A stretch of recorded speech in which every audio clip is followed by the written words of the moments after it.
Many young entrepreneurs who start their businesses don't see them last for long.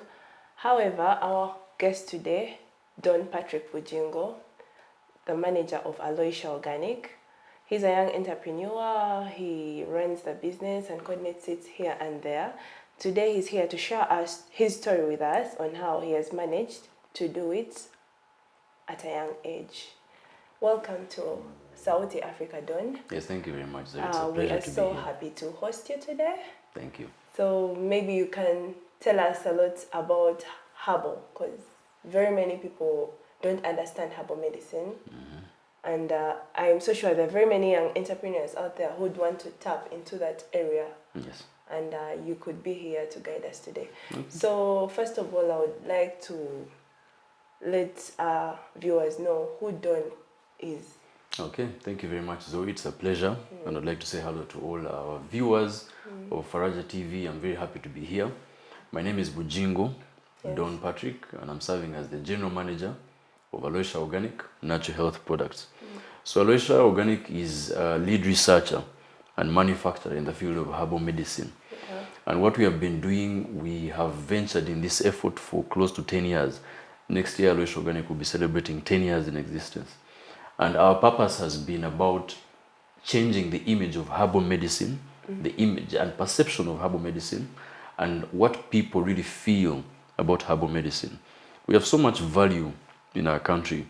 We have so much benefit from the greenery that we have, from the trees that we have, and much of this value is actually medicinal. But how do we harness that value and see how we can benefit as a country from that value, and also be able to pass that value beyond our own country? So that's the kind of effort that Aloysia Organic is trying to make. And this company was founded by the late Aisha Nakasuja. May her soul rest in peace. And she was my mother. So it was a pleasure being able to work with her all these years, trying to see the vision that she had for this company and where she wanted the company to go. So it's such an honor to try to uphold this legacy that she started and see how this business can be able to continue. So being here on Faraja TV is an honor to be able to spread this message to the youth. Okay. So very many young people rarely have interest, I should say, in their family businesses. They usually want to feel independent, to go out of the bracket. So to you, how did it feel to be part of this, your family? The family business. Yeah. I think I'll just relate to the words of my former principal, my deputy principal at MOBS, who often said that it is evil to forget one's roots. And you see, as we go beyond into the world and what we venture into, it's very, very important that you appreciate where you come from.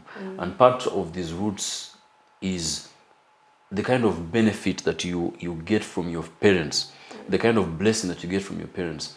We definitely often have several different dreams from what our families or what our parents may be having.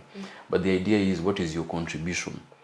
I've been raised, for example, personally, courtesy of the benefits that came out of this business. And it has been along my journey, I have seen that it has been essential for me to be able to give back to this business and be able to see it grow even beyond. So if mom started this journey and she got somewhere, it's such an honor for me. It's very fulfilling for me. I derive a lot of contentment to be able to push this journey and see this company grow. So to the many youths and the young people in family businesses, or who have been encouraged to join family business, but you don't have interest, you always might find a way that you can contribute, and it always helps out to be able to play that role. So at some point you've never been there and you wanted maybe to become like a pilot or a musician, for that case? Well, being a pilot would be interesting, but I, for example, professionally I'm a marketer, and I am a lecturer at Macquarie University Business School. I'm a lecturer of marketing and French.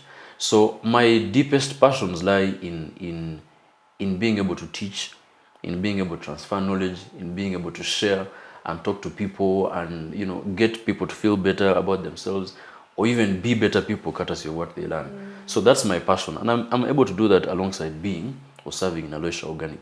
So you can as well be able to follow your passions, your dreams, your goals, as well as ensure that you don't leave what has been started to fall. Some of the biggest companies that we know world over, Many of them have been family businesses, and they started as family businesses. So the pandemic started last year. Very many businesses collapsed. Ideas changed.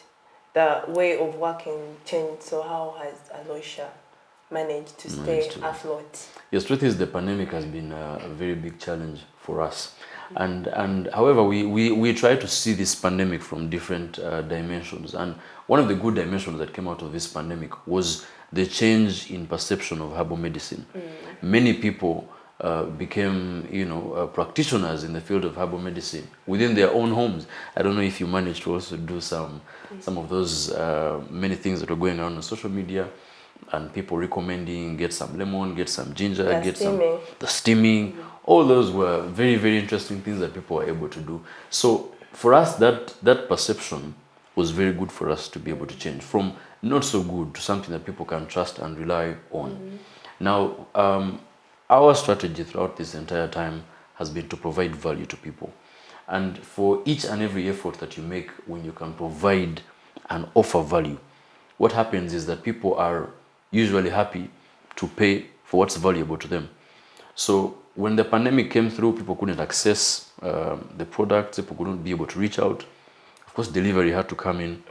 We had to strengthen our digital arm of the business to try to see how we can be able to communicate to people, to talk to people through our online platforms, and then be able to ensure that we can still grow, especially our segment of youths as our customers, to be able to grow them more, much more, and still be able to thrive. It's difficult, Zoe, to be honest, in this very pandemic, but we also believe that some of the best ideas and the greatest innovations have come from the toughest of times. So we are here to face those times. Okay.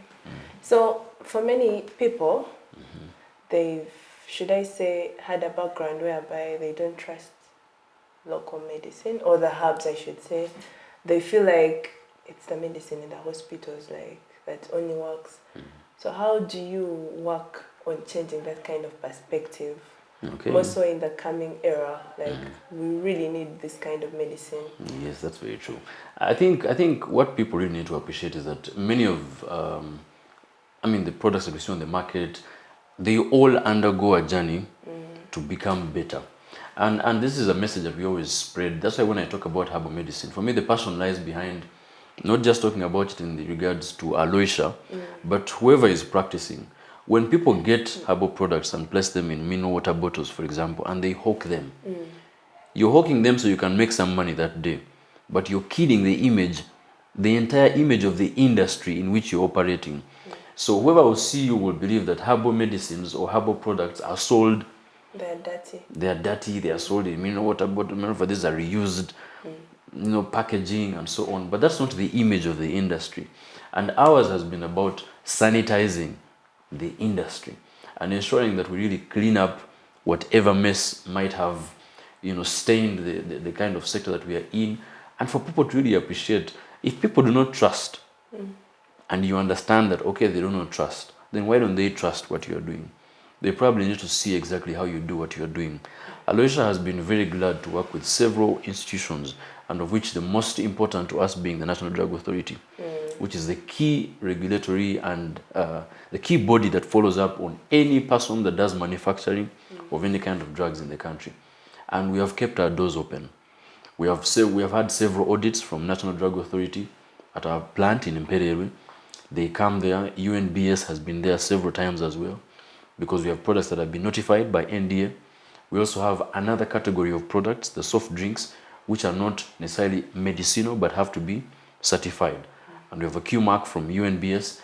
The idea is, the more you open your doors up to all these institutions, what I try to tell the public, that we have nothing to hide.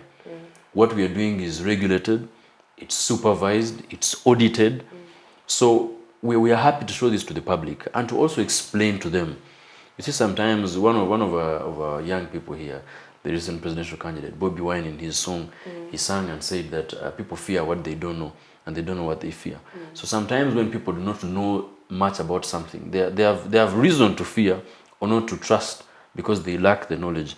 But that's why we have also gone an extra mile to ensure that part of the message we are driving is to educate people about it. Once you are informed, you're most likely going to make a good decision about something. So, Aloysia, Yes. what opportunities do you have for the young generation, the youth? Because majorly the youth are the future of tomorrow. True. So, how are the youths going to benefit from this? Are there job opportunities? Are you training them? Are you passing on the ideas that you know? True. So, of course, one of the, in our regard, the first benefit that you're offering to the youth is good health. Products that can guarantee that they're healthy, products that can guarantee that they look good, and this is through a product line. Not forgetting, Zoe, we have a product line that consists of herbal medicines, we have immunity boosters, we have cosmetics, soft drinks, spices, and essential oils. So all that, it embodies that whole category. So I'll come back to cosmetics. Much I think that's where my interest is. Sure. I'll be happy to also handle that. So the opportunities for the youth, we have been happy to embrace the fact that we need partnerships in business, because as it's often said, partnerships are to businesses what friends are to people. When you have a friend or somebody you can work with or somebody you can lean on, you're guaranteed that you can walk your journey longer or further. So we have partnered with Private Sector Foundation Uganda in an effort to train youths on this knowledge in herbal medicine, on hands-on experience with the herbal medicine, for somebody to be able to know how do I start, for example, dealing with a herb. What does the herb require, for example, from the nursery bed? How do you transplant that into the main garden? How do you know, or how do you care for these herbs? How do you harvest them? How do you harvest them, ensuring that you still have the value in these herbs that's still retained there? So when people are knowledgeable, this is one of the things that we've always believed. When people are knowledgeable, it's the first kind of arm or strength that you've given to them to be able to do better. So part of what we have done has been through empowering the youths with knowledge and skills. Secondly, we are offering internships to our youths in different departments of our business. And it might be on the scientific end, it might be on the end of administration, in accounts, in marketing, and so on. These internships are giving the students exposure. The more you're exposed, the more you get a feel of what it's like to work in a business like Aloysia or in a company like Aloysia. You are opening your mind further to see what can you be able to do or what can you be able to contribute. And many of them are coming with very interesting ideas that are growing us, that are making us better. So that's really a contribution, and we're happy to do this even in the years to come. So let's put the business part aside. We tap into Donnie's real life. So, what has it been like for you? How has this business journey told onto your personal life? Has it been an easy one? Because there are people who don't understand at times, maybe you'll keep on saying, I'm busy, I can't hang out with my friends, I can't do certain things. How has it been on you, and how can other youths who are heading towards your direction learn from you, and how you've managed it all at once? Okay. Yes, I'm happy to have been with Aloysia Organic, because when Mom started the business in 2012, we were just, still in school, we were still having lots of things to learn. But I was happy to be part of this journey, to learn from, the early steps of the business, to see the business grow. Because once you're part of this journey and you see the business grow, there's so much to learn in those different milestones that you overcome. So for me, it has not been very easy, because sometimes, and I've figured this, that at some point in your life, you have to make a sacrifice, or you have to make a choice for what you will prioritize, and then probably have less of another aspect of your life. And then maybe when that is achieved a little bit, you can't be able to shuffle all these things, because it's quite a big lie to say that many of these things can be balanced. So sometimes I feel like my social bit of my life is a little bit stolen by my time in what I'm engaged in. But I'm also happy to remember that at the end of the day, you cannot have it all, and lose who you are, or your personality, or the friendships that you have. They make so much, in regards to who we are. So I have tried my best to ensure that, yes, I know that for the moment it's essential to be able to offer as much time to the business, especially in the absence of our founder. So right now it's about looking into the future. But what I'm also happy about is that I am seeing much of the things that I have been able to go through, especially in my leadership journey. I am a very, very passionate person about leadership. And I had a great opportunity to serve as a guild president when I was at MOOBS. And this time working with my colleagues and my fellow young people gave me so much to learn about dealing with people. For every time you're placed into a managerial position or a managerial kind of role, there is so much that it has to do about dealing with people, even when it has so much about doing certain things. You might be good at doing what you have to do, but if you can't work with people, I do not know which aspect of life you might be able to succeed in. So we must get very comfortable working with people, being able to talk to people, being able to lead people. And sometimes it's about the idea of being able to lead with the team. Sometimes people refer to it as leading from the back. But the idea is, how can we be able to work better with people? I am very grateful for all those experiences that I was able to walk through, because they have given me the confidence, one, they have given me the understanding of what it means to really work with people and still be able to see them as people, as who they are, and respect them, most importantly. Okay, so I would like to ask, what is a normal day like for Dawn? Like from morning to evening, usually? Well, normally, and I'll speak about the weekdays maybe after about Saturdays, because sometimes Sunday, like we have just talked about, is a day that I have really tried to put aside for myself to relax just a little bit, to relax my mind, to just bring and also my personal time with my family and siblings. So normally I am up by around 5:30, and my target for most of the time has been to be away from home by 6. And the beauty with working in this morning time is that there's so much calm in the world at that moment, or at that time in the morning, that there are so many things you can be able to accomplish or plan for the day before the chaos begins. So I usually really want to start my day a little bit just early, just so I can have that time to plan as much. And even why I do that is that by lunchtime, most of the days by 2, I want to ensure that I am done with most of my tasks for the day, those that were scheduled. So there you leave room for other things that could have been maybe like appointments that were specifically after lunch. But the things that I intended to do, I usually want to be done with them by 2, because so much happens, at that other end of the day. So when I'm away from home, I head to office at Shore House. At that point, it's really about planning, taking some tea or coffee or whatever drink would be available to warm me up at that moment. We start off the day, of course, with ensuring that the premises are really in order and ready to welcome our clients who are coming in. Normally, most of the times, we have had so many online meetings, trainings. I happen to attend so many trainings because I am a little bit hungry for knowledge, especially at this time. I want to be able to learn more. I want to be able to know more. So that point, you're getting into trainings in the morning, you're still at that calm pace of whatever you're doing. So as most of the other staff come in, you're able to interact with them, share with them, engage them, and then see what they are looking up to for the day. Head into the morning session. Sometimes you have some appointments, getting into lunch, and usually by that time, really, you've had a good feel of the day. So I have tried to spare some time. So by the time I'm done with work, so I can be able to retire early, back home, spend some time with my siblings as well, and catch up on a few calls that I could have missed or whatever. To be honest, it's not like I have a standard day, because every day sometimes comes as it's, in its own shape and in its own angles. So, but I'm happy to take on every day as it comes.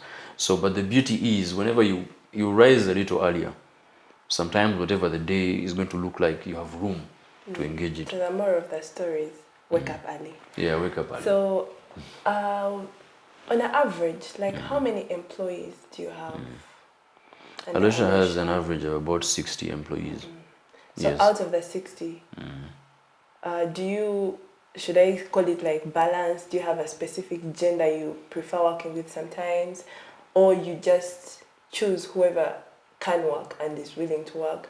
For many people there, really don't want working with youths. They say they have a lot of problems, they complain a lot, they're not consistent and all that. So what do you have to say about that? Incidentally, the biggest percentage of our staff are actually youths. That's and interesting. of course there's a lot that we can really use to look at the composition of the company, but one of the things that Aloysia has been happy to engage in has been the idea of corporate governance. And we were one of the first 13 companies in the country to sign up for the gender equality seal in the country, to be able to see that we can recruit with consideration to the idea that we need to have a gender balance in the company. So it's only ideal that, for example, as much as we are considering youths, that there is quite a good balance between the ladies that you have on the team and the men that you have on the team. We are all, uniquely skilled. So when you have this well-balanced team, you have room to explore talents of all these people and be able to make benefit for them and for the company as well. Okay. So as we conclude, what last advice do you have for a young youth out there who is an entrepreneur or who is starting their career and they want to make it in life? What do you have for them? I just, I could have so many things to say, but I'll just use, some very beautiful words from one of the greatest sprinters that we know, the Kenyan Eliud Kipchoge. In one of his speeches after one of his milestones, he made a statement and said, he was speaking to some youths, and he said that, I may not be able to quote him verbatim, but I'll try to remember his phrase. He said that he's very challenged or he's very unlucky. He who is still challenged by his own habits, his own interests, or his own cravings. He was talking about the idea of self-discipline, and he said that you are still a prisoner, if you are not disciplined. Because for that regard, you are still a prisoner to your emotions, a prisoner to your habits, a prisoner to your likings or anything that might be able to take you off track. So in his words, he was only trying to say that if we can only better identify who we are and then have discipline, self-discipline, because many of the things really, it has been upon us to take ourselves off track. You have some opportunities, you've had a chance to go to school, you've had a chance to get a good job, you've had a chance to meet some good people, get somebody, a good partner for yourself, but it's upon yourself as an individual, your discipline, to guide you and keep you on track for whatever opportunity you may have. Like they say, man has overgone so many challenges, but the biggest challenges that man has faced have been of his own creation or his own making. So self-discipline is just what I may be able to offer to or say to them. Thank you so much for giving us your time. It has been really a fruitful discussion. Thank you very much. You can maybe tell the viewers about Aloysia, the products, yes, where they can find you and how they can get them. Yes, friends, I'm happy to also tell you more about Aloysia Organic. Like we said, we are lead researchers and manufacturers in the field of herbal medicine. Our product categories or the product line spells out from herbal medicines, immune boosters, cosmetics, we have soft drinks, we have spices, and we also have essential oils. We are located at Shua House on Bombo Road. It's next to Watoto Church. You can feel free to come in and walk in any day. Consultation is free of charge. Let's have a look at your skin. We also have facial care procedures through something that can be able to help your skin be better and also be able to use the products. So please follow us on our online platforms. We're on Facebook, we're on Twitter, we're on Instagram, and let's be there to learn more and be better together. So I'll be happy to see you. I was about to ask you about the slimming tip, but it's okay. We shall talk about that later. Sure, that's okay. So thank you for watching us today. Once again, I'm your host, Zawede Patricia. As Don has said, you the young youth that is out there and you want to start up, please be disciplined, learn to wake up early. Yeah, I know you'll make it. Thank you for watching us. Till next time.